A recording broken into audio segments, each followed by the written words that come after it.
विषय हिंदी, मुख्य पाठ्य पुस्तक क्षितिज के काव्यखंड का दूसरा चैप्टर राम लक्ष्मण। तुलसीदास जी का राम लक्ष्मण परशुराम संवाद पढ़ा रहे हैं। 4 चौपाई और 4 दोहा पढ़ा चुके हैं, इसका सारांश समझा दिए हैं। आज होगा 5वां चौपाई। तुम तो काल हाँक जनु लावा, अब बार बार मोहि लागे बोलावा। तुमको काल यहाँ पर लक्ष्मण परशुराम जी से कह रहे हैं, आप तो जबरदस्ती काल को मेरे लिए बुला रहे हो। तुम तो काल हाँक जनु लावा, बार बार मोहि लागे बोलावा। लक्ष्मण के कटु वचन सुनकर सुनत लखन के वचन कठोरा। लक्ष्मण के कटु वचन सुनकर परस सुधार धरे कर घोरा। अपने कुठार अर्थात फरसा को सुधार कर हाथ में उठा लिया। कौन? तो परशुराम जी।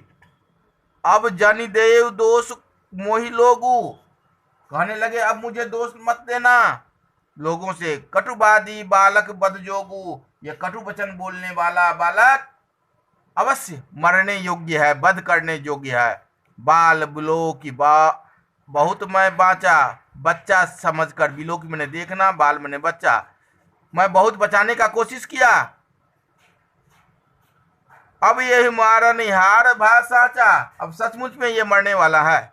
कौशिक कहा क्षमिए अपराधु। कौशिक अर्थात विश्वामित्र ने परशुराम जी से कहे, मुनि इसकी अपराध को क्षमा कर दीजिए। बाल दोष गुण गण ही न साधु, जो साधु होते हैं वह बालक का, छोटे बच्चे का दोष की गणना नहीं करते हैं। खर कुठार मैं अकुरन को ही,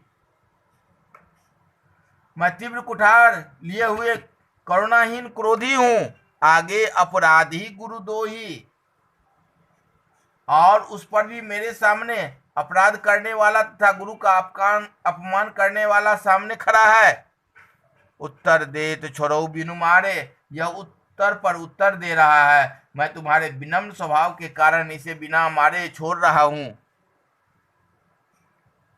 केवल कौशिक शील तुम्हारे, हे कौशिक, हे विश्वामित्र, केवल तुम्हारे चारित्रिक विशेषता के कारण, तुम्हारे गुण के कारण मैं इसे छोड़ रहा हूं। न तो यही काट कुठार कठोरे, नहीं तो इसको इस कुठार से काट देता। गुरु उड़ीन होता हूँ सब थोड़े, और गुरु के ऋण से उड़ीन हो जाता। थोड़ा सा परिश्रम करने पर गुरु के ऋण से मैं उड़ीन हो जाता। गाधि सून का हृदय हंसी, मुनि हरिहरे सूझ। ऐ मैं खार न ऊख मैं, अजहु न बूझ अमूझ। गाधि सुनु यानी अर्थात विश्वामित्र। गाधी सुनु मतलब गाधी पुत्र विश्वामित्र मन ही मन हृदय में हंसने लगे, जो इनको सब कुछ हरा दिख रहा है, सबको एक ही तरह से समझ रहे हैं। आई मैं खार न उख मैं, ये लोहे की बने खार है, गन्ने की उख मैं यानी गन्ने का नहीं खार है, समझ और ना समझ बने हुए। अजहु न बूझ अबूझ यानी इसको समझ नहीं रहे हैं जो ये क्या हैं। कहो लखन मुनि शील तुम्हारा, कौन जान विदित संसारा। लक्ष्मण जी कहने, परशुराम निरंतर अपने बल पौरुष का बखान कर रहे हैं और लक्ष्मण उसका उपहास कर रहे हैं। इसी क्रम में लक्ष्मण परशुराम से कहते हैं, कहो लखन मुनि शील तुम्हारा। लखन जी कहते हैं, हे मुनि तुम्हारा चरित्र कौन नहीं जानत है, विदित संसारा, संसार में कौन नहीं जानते हैं। माता पिता उऋण भय नीके, माता पिता के ऋण से अच्छी तरह से मुक्त हो गए हैं। गुरु ऋण रहा सोच बर जी के, अब गुरु का ऋण शेष है जिसके लिए आप बहुत चिंतित हो रहे हैं। सो जनु हमरे माथे काढ़ा, ऐसा प्रतीत हो रहा है कि वह गुरु ऋण हमारे माथे पर लिखा है। दिन चल बढ़े गए ब्याज बड़ी बाधा, बहुत दिन बीत जाने के कारण इसका ब्याज भी बहुत बढ़ गया होगा। अब अनिय बविहरैया बोली, इसलिए आप हिसाब करने वाले को बुलाकर लगवा लीजिए, यानी हिसाब करने वाला अकाउंटेंट को बुला लीजिए। तुरंत दो, मैं थैली खोली, मैं थैली खोलकर चुकता कर दूंगा। सुनि कटु वचन कुठार सुधारा। या लक्ष्मण के कटु वचन को सुनकर परशुराम अपने कुठार को यानी फरसा को सुधार लगा, जो अब आक्रमण करने वाले हैं। हाय हाय सब सभा पुकारा। सभा में जितने भी वीर थे सभी इसको हाय हाय करने लगे। जो अब क्या होगा, भृगवर परसु देखावहि मोही। ये भृगवर, भृगवंश के श्रेष्ठ मुनि भृगवर परसु दिखावे मोही, ये बराबर मुझे परसु यानी फरसा दिखाते हैं। विप्र विचार बचौ नृपदोही। हे ब्राह्मण देव, आपने ये विप्र विचार ब्राह्मण सोचकर नृपदोही यानी इनको जो है छोड़ रहा था।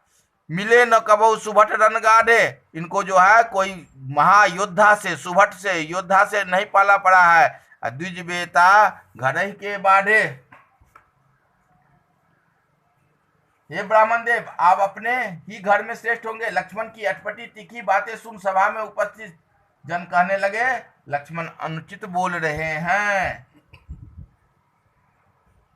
तब श्री राम ने अनुचित कही सब लोग पुकारू, यानी सभी कहने लगे जो लक्ष्मण जी अनुचित बोल रहे हैं। रघुपति शयन लखनु निवारे।